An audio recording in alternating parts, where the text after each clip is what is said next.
In maritime history, where tales of exploration and adventure intertwine with the realities of naval power, few ships are as famous or as infamous as His Majesty's ship Bounty, a name synonymous with mutiny, hardship, and the allure of the South Pacific. Originally a merchant vessel named Bethia, a workhorse of the seas designed for cargo, she was bought by the Royal Navy in 1787, marking a significant change in her destiny. This acquisition was not for battle, but for a unique mission, one that blended science, commerce, and colonial ambition.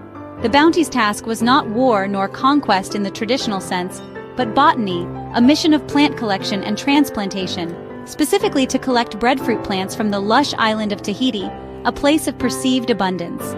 Breadfruit, championed by the influential botanist Sir Joseph Banks, a man of science and empire, was seen as a cheap, readily available, and nutritious food source, particularly suitable for enslaved people who toiled under harsh conditions. These enslaved people were the workforce on British plantations in the West Indies, fueling the sugar trade. The voyage reflected the ambitions, the reach, and economic needs of the British Empire, a global power hungry for resources and expansion. Tahiti, the destination, was a distant paradise, a jewel in the Pacific, but reaching it meant undertaking a voyage of epic proportions, crossing thousands of miles, navigating vast and unforgiving waters of perilous, uncharted ocean where storms raged and dangers lurked beneath the surface. The Bounty was a small ship, a mere speck against the immensity of the ocean, facing immense challenges, testing the limits of its crew and its seaworthiness.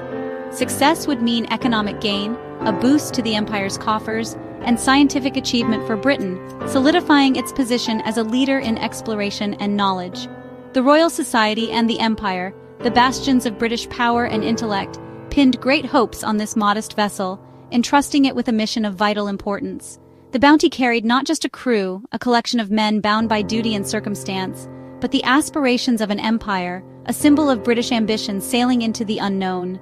The Bounty set sail carrying not just breadfruit but the seeds of a legendary human drama, one that would echo through history. Lieutenant William Bligh commanded the Bounty. An expert navigator and former officer under Captain Cook, Bligh was skilled but known for his harsh discipline and sharp tongue.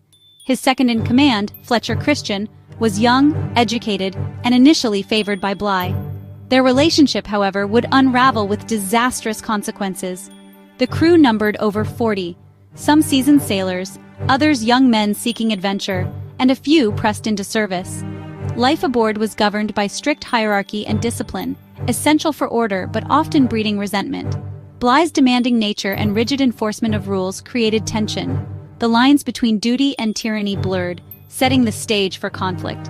Each man brought his own hopes and fears to this long, uncertain voyage. Life on the Bounty was relentless and grueling. The crew worked in shifts, maintaining the ship day and night. Duties ranged from trimming sails to scrubbing decks, with little privacy or comfort. Below decks, cramped quarters and dwindling supplies made life harsh.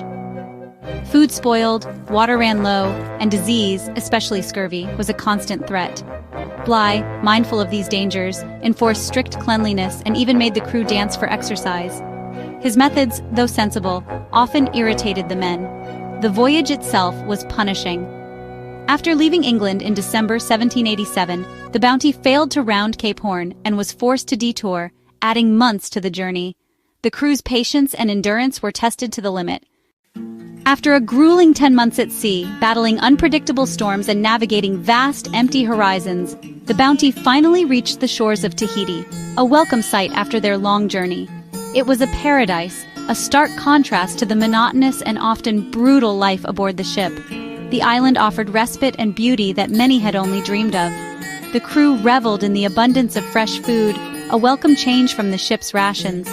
They tasted fruits they had never seen before, savoring every bite. The warm weather was a balm to their weather-beaten skin, a soothing contrast to the harsh winds and cold sprays of the open ocean. And they were met with the open arms and genuine hospitality of the Tahitians, who welcomed them into their villages and shared their culture. Discipline, once rigidly enforced, began to relax as the allure of island life took hold. The strict routines of naval life faded into the background. Many of the crew members formed close personal relationships with the islanders, forging bonds that would deeply influence their decisions in the days to come. The idea of returning to the harsh realities of naval life, the cramped quarters, the endless work, and the strict discipline, became increasingly unbearable for some, planting the seeds of discontent and rebellion. The Bounty remained in Tahiti for 5 months, diligently collecting breadfruit plants for transport to the West Indies. But this extended stay only deepened the crew's growing attachment to the island and its people, making the prospect of departure even more difficult. Bligh's notoriously short temper and his penchant for public humiliations, often directed at the crew, especially toward Fletcher Christian, his second-in-command, further fueled the growing resentment and animosity. Petty disputes over dwindling supplies and frequent accusations of theft, whether real or imagined, only served to increase the already simmering tensions on board the Bounty. The cramped ship, now increasingly crowded with hundreds of breadfruit plants, began to feel less like a vessel of exploration and more like a floating prison. To ensure the survival of the breadfruit plants, water rations for the crew were drastically cut, further frustrating the already demoralized and unhappy crew, pushing them closer to the edge. As the Bounty finally prepared to leave the idyllic shores of Tahiti, setting sail once more into the vast ocean, the fragile peace that had been tenuously maintained shattered completely. The breaking point was near. The long, simmering conflict between Bligh and Christian, fueled by resentment and injustice, was about to reach a violent and irreversible breaking point, setting the stage for mutiny. In the early hours of April 28, 1789, mutiny erupted. Fletcher Christian, pushed to his limit, led a small group to seize the ship. Bligh was taken by surprise, bound and threatened. The mutineers quickly took control, facing little resistance. Some crew remained loyal to Bligh, but they were outnumbered. The mutiny was swift and nearly bloodless, but its consequences would be profound. Bligh and 18 loyalists were forced into a small launch with minimal supplies and cast adrift on the vast Pacific, a desperate act of banishment. Bligh and his men faced almost certain death in an overloaded open boat. With scant supplies and only a sextant and pocket watch, their prospects were grim. Yet Bligh's navigation skills and leadership proved extraordinary. He rationed food and water, navigated by the stars, and kept discipline. The men endured storms, hunger, thirst, and a deadly encounter with islanders. Over 47 days they sailed 3,618 nautical miles to the Dutch settlement of Timor. Against all odds, Bligh brought his men to safety, one of history's greatest open-boat voyages. Bligh returned to England, hailed as a hero, but soon faced scrutiny over his command. The Royal Navy dispatched HMS Pandora to hunt down the mutineers. After the mutiny, a pivotal moment in maritime history, the crew of the HMS Bounty found themselves adrift in the vast expanse of the Pacific Ocean. Fletcher Christian, the leader of the mutiny, and his followers were now faced with a fateful choice, a decision that would determine their survival and shape their destinies. They had to decide where to go and how to build a new life, far from the reach of British law. Some of the mutineers, longing for the familiar comforts and allure of the islands, chose to remain on Tahiti, naively hoping to evade capture and prosecution for their act of rebellion against the crown.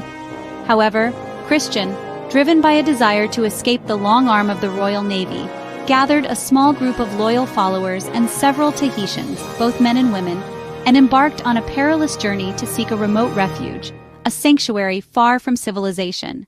In January 1790, after months of searching across the seemingly endless ocean, they stumbled upon Pitcairn Island, a volcanic speck of land, isolated and, crucially, mischarted on British maps. To ensure they would not be discovered and to sever all ties with their past, they made the drastic decision to burn the Bounty in Bounty Bay, forever erasing their trail. However, life on Pitcairn was far from idyllic. The challenges of survival in a harsh and isolated environment quickly became apparent. As resources dwindled and tensions flared, conflicts and violence inevitably erupted among the settlers, threatening to tear their fragile community apart. Within a decade, the utopian dream had devolved into a nightmare, and most of the original mutineers were dead, victims of violence, disease, or accident, including Fletcher Christian himself. When the island was finally discovered in 1800 by an American ship, only John Adams, one of the original mutineers, remained alive, presiding over a new community comprised of Tahitian women and their children, a testament to resilience and adaptation. The mutiny on the Bounty endures as a captivating tale of high-seas adventure, daring rebellion against authority, and the ultimate struggle for survival in the face of overwhelming odds. It raises timeless questions about the nature of leadership, the complexities of justice, and the limits of human nature.